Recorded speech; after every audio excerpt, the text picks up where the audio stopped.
A country, to be officially recognized as a country, needs 5 things: to have a permanent population, to have a defined territory, to have a functioning government, to have the ability to establish relations with other countries, and to be recognized by the other countries of the world. What about Taiwan? Out of the 5, it's missing exactly the last one. When you mention Taiwan, logic tells you it's a country, but the reality is that it's in a completely gray area. For countries like China, Taiwan is a rebellious province, and for the rest of the world, it's a big, I don't know, I'd rather not get involved. I'm Naka, this is Japatonic, and today I'm going to tell you, as we walk through the city of Taipei, the fascinating history of Taiwan. Most countries in the world do not recognize Taiwan as a country. In fact, it's just a little over 10 countries. Of the Spanish-speaking countries, only Honduras and Paraguay are the two countries that recognize Taiwan as a country. In other words, they have official embassies between them, but in the rest of the countries in the world, there are kind of disguised embassies, which are called Taiwan representative offices. Basically, they are embassies, but they can't be called embassies. But let's see, why don't most countries want to recognize Taiwan as a country? Basically, because China has the One China policy. That means this belongs to China, according to the Chinese.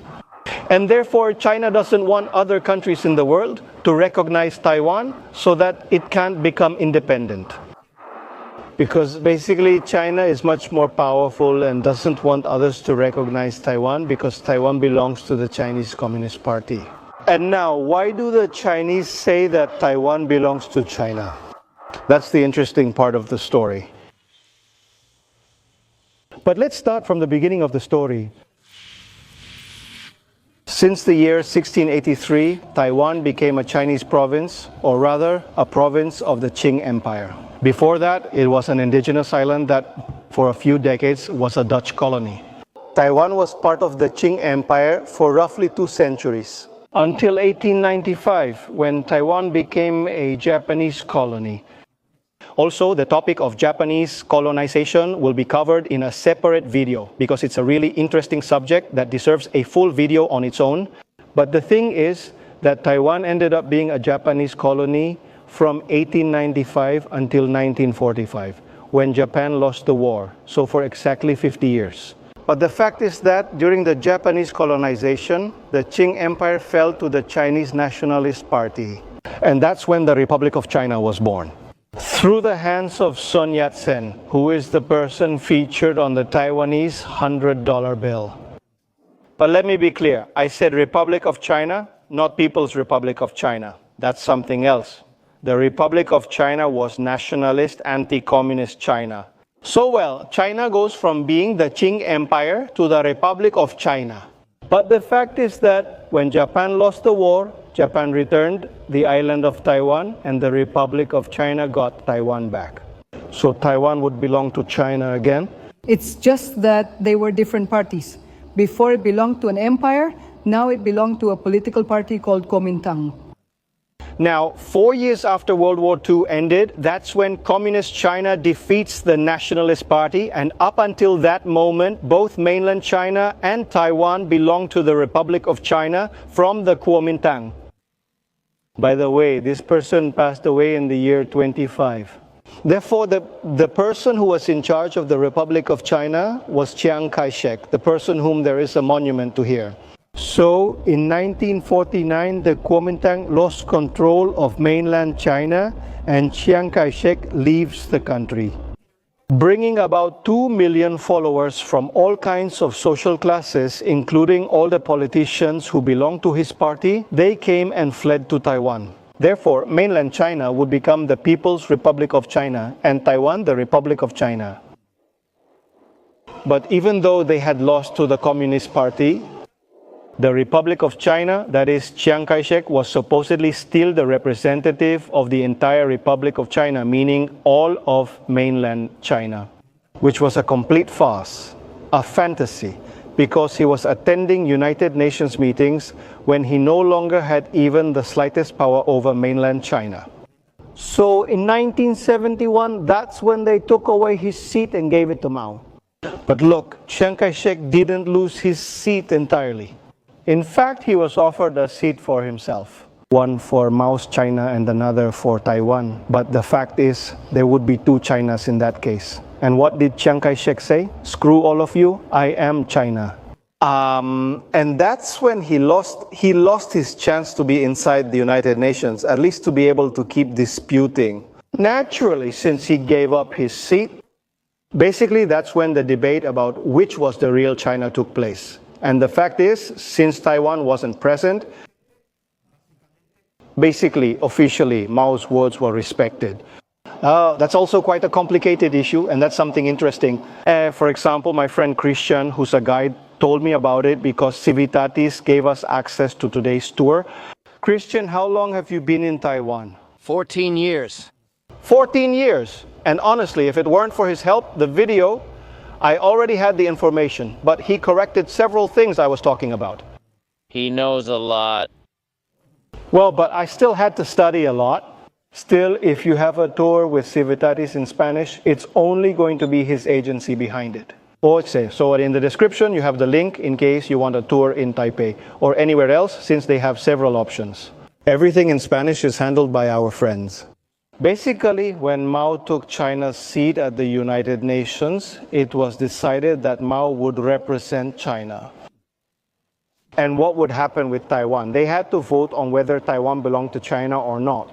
And that's when Chiang Kai-shek left. And basically, it was never officially voted on whether Taiwan belonged to mainland China or not. Look, there's actually a photo of Chiang Kai-shek with Roosevelt and Churchill. Well, and Chiang Kai-shek's wife. Of course, it was a nationalist party, basically capitalist, so they got along well with the Allies.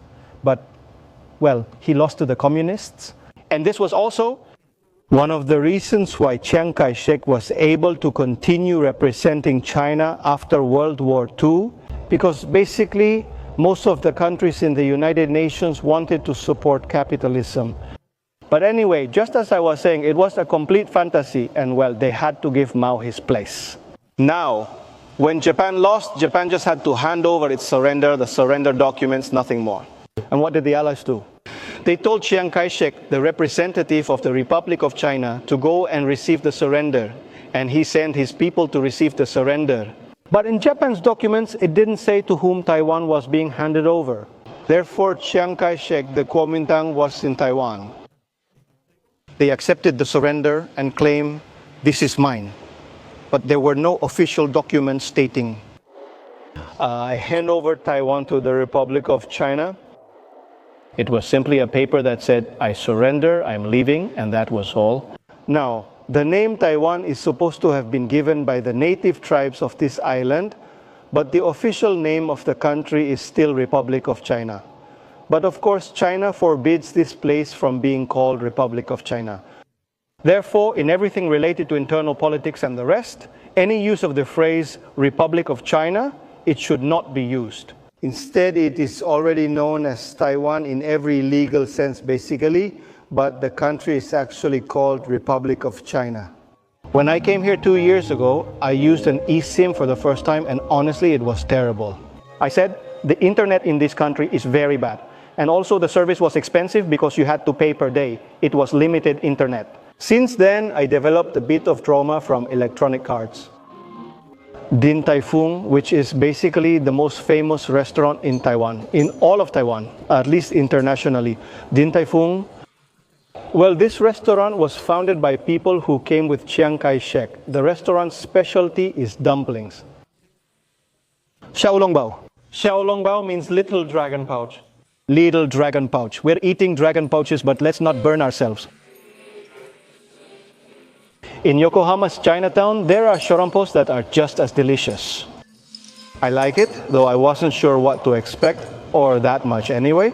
Because on my previous trip to Taiwan, I already saw that Taiwanese food isn't as heavily seasoned as it is in Japan.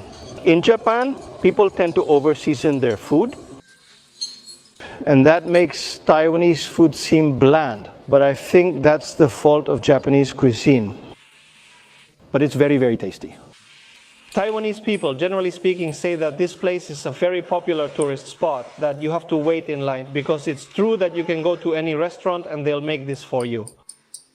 And is it going to be tasty? Yes, it's going to be tasty. But not only for the tourist who comes for the first time, but also for foreigners who have already been living here for a while, who have tried a bit of everything.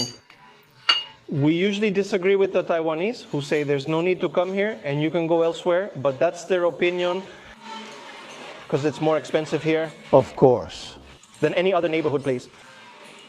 But that doesn't mean it's better. Here we have the toasted dumpling. Now, for example, we're in an area where the Kuomintang military settled when Chiang Kai-shek fled from China. And while many soldiers settled in different places. And this was an area of rice fields and where there were many makeshift houses. Because the idea of the soldiers from the Republic of China was that they would return to China in 2 years. Obviously, that never happened. What did happen is that in 1975, Chiang Kai-shek died, and then the power passed to his son.